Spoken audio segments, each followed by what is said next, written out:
strange to look at the Golden State Warriors and to have this level of confidence playing them and be like, oh, it's the Warriors. Before, it's like, you know what the Warriors are.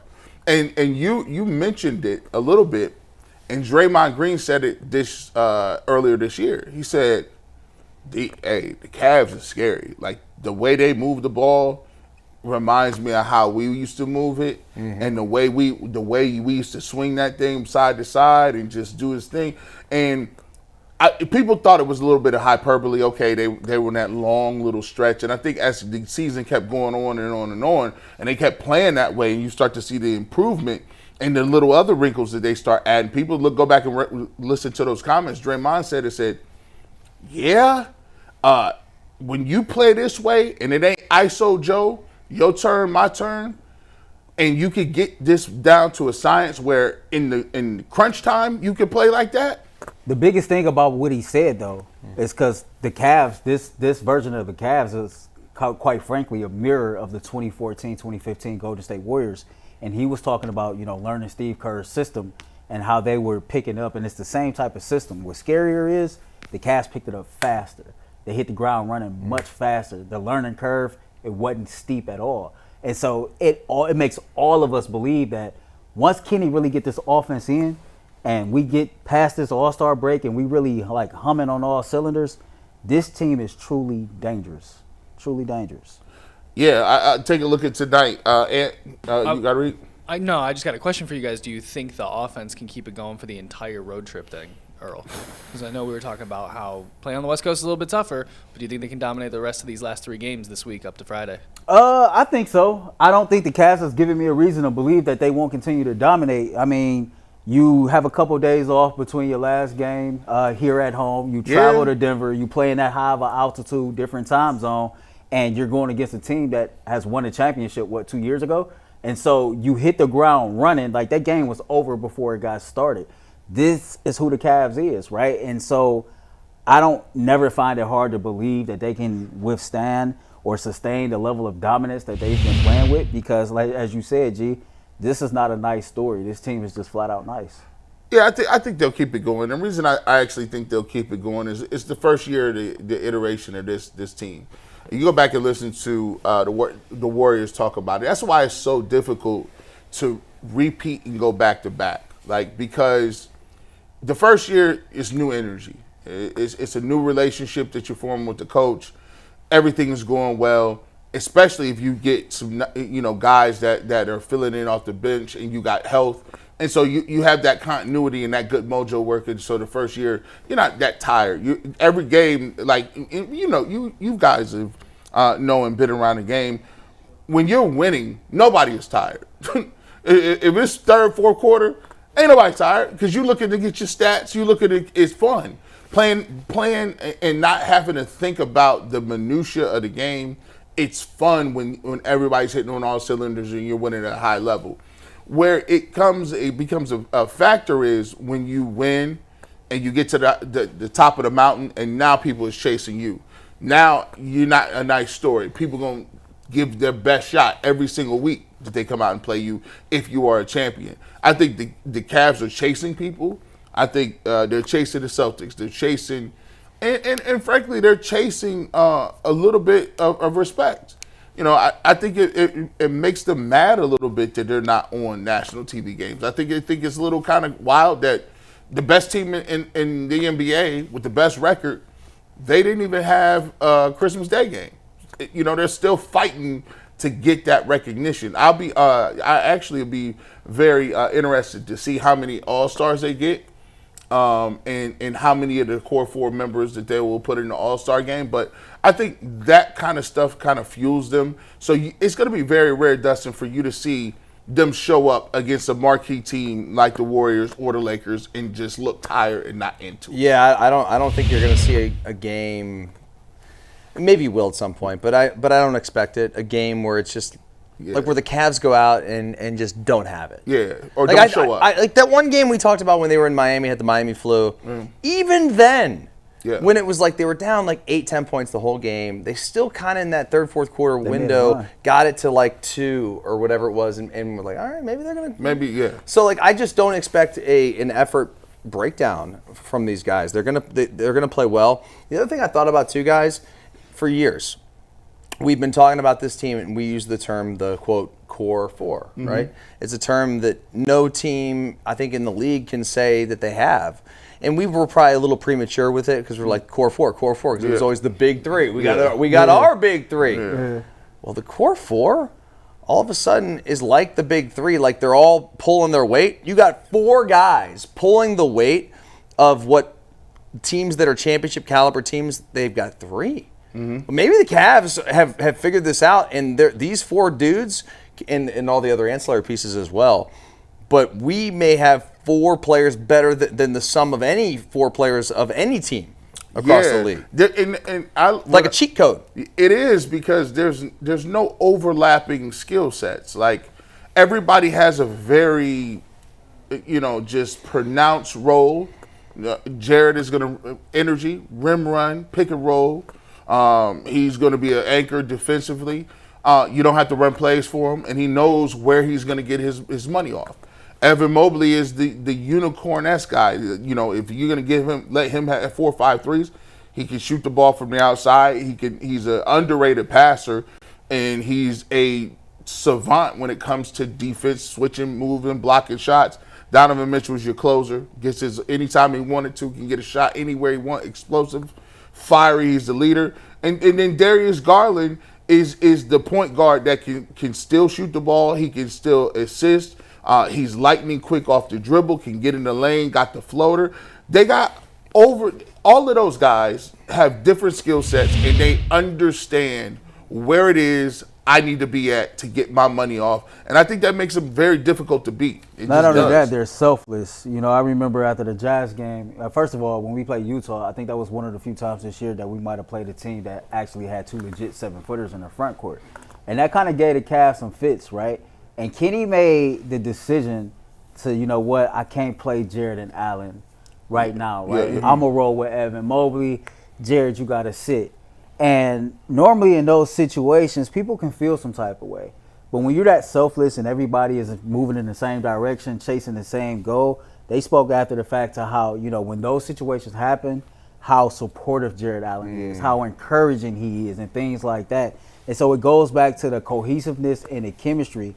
Like, we got a legit core 4, but when you got a legit core 4 who has a selfless leader at the top and Donovan Mitchell, that energy is transferable, and you're seeing it transfer down to every other player on this roster. Now, they have this game, and they got a back-to-back against L.A.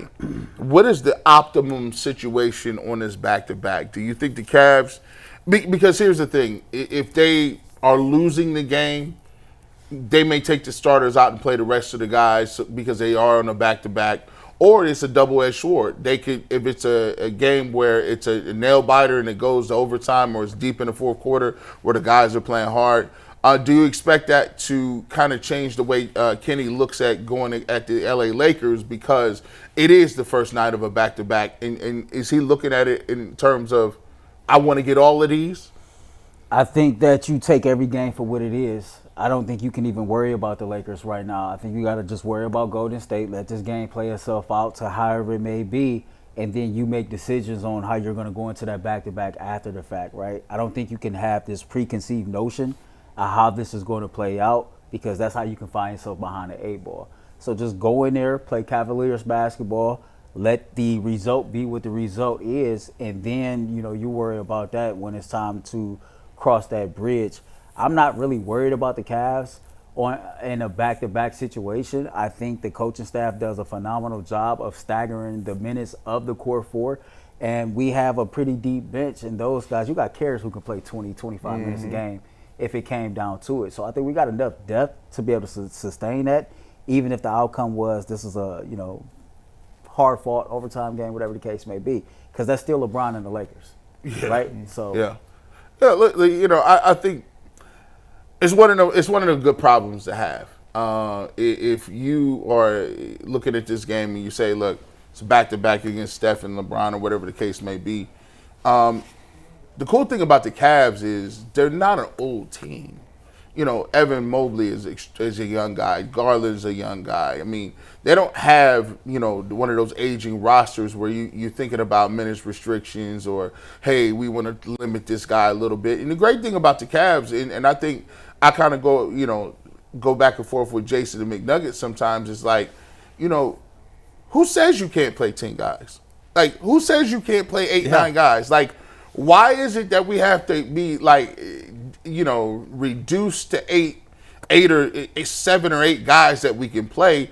If you got 10 guys on your roster and all of them give you something different, I think that's a good problem to have, right? If you come off a game and you played a lot of minutes, guess what? Max Strus needs to get work back into shape. Guess what? Karis LeVert, like you said, could play 20 minutes. Hey, I guarantee Sam Merrill not going to be shy about them 30 minutes you're going to give him against the Lakers. I think that's the most exciting part about the Cavs, is because they do have so many guys that it just seems like, that starting small forward position. Look how many people have started there. They've started Niang. They've started Strus. They've started Dean Wade. They've started Isaac Okoro. Isaac Okoro isn't even back. They've started Karis LeVert some nights. So, yeah, I love the fact that they have that level of depth, and they can run multiple guys at you, especially if you're on a West Coast trip. I think it was worth mentioning, too, that the bigs made Jokic look silly on defense against the Nuggets, so I don't think they have a lot to fear with Anthony Davis. Yeah, well, AD is – the Lakers, by the way, the Lakers are so, frustrating to watch. Like, sometimes I'd be sitting there thinking, like, man, LeBron, why would – it's just like, why you could have – he still could compete at a high level. Yeah. But it's just like one of them things, like, it's like, man, I'm cool. I'm going to just go ahead and post up out here. Sit in these palm trees and hang Happy out. 40th birthday, by the way, to LeBron James. Man, the man turned 40 today. Today's his birthday? Today's his birthday. LeBron is 40 years old. Yeah, still ridiculous. I always go down the rabbit hole, and I keep looking at, I try to find out where LeBron James was peak LeBron. So I've been going back. First and foremost, his rookie year was ridiculous. I always encourage people to do this. Go back and watch some of this stuff, because our attention span as sports people and sports in general is like 30 seconds. Oh, yeah. Like, you completely forget how good people are until you go back and look at it. And he was a monster. That rookie season, the first season in Miami, the Cavs didn't win anything, but his last season in Cleveland, when he played all 82 for the first time in his career, I thought that was pretty impressive. We've seen LeBron at 3 different levels, ultra athletic. Yeah. We see LeBron now to where his basketball IQ is on a whole other level. Right. He's just been an assassin for so long in so many different ways, man. I mean, let's be honest. LeBron probably could play in the league and still score and put up, numbers in the stat sheet, in the box score, when he's 50 years old. Probably. He's not going to. Has there been anybody in a league that you've been around or you saw that was old, but you were just like, I don't understand how he's still doing that? Well, I see it. I'm pretty sure he's still in the league and still starting, but I played with him, and at the time I felt like he was old. But Jason Peters.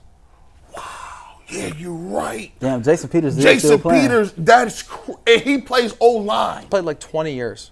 That is when we were teammates in Buffalo. How did I don't remember how old he was. He seemed old then. He old man game. Yes. When guys do that, is there a specific mindset you gotta have? He's 42 years old. That's crazy. That's wild. The B-42. He's 42 and not a kicker. And B-42 and not a punter or a kicker. It's wild. How do these guys have that mentality? Starting for the Seahawks. I listen. This season is over, and football is a major season. I'll be feeling like at the end of the season, I'm burned out. I said I gotta go. I can't talk about this no more. And and I'm not playing, Earl. This is crazy. The B-42 doing that at that high of a level is ridiculous. It is funny because when I was in Buffalo, he was 5 years in the league, and I got to Buffalo. It was my second year. You're right. So he was still a veteran to me. Then. He was the vet then, and he's still playing. Started. Yeah, that's wild.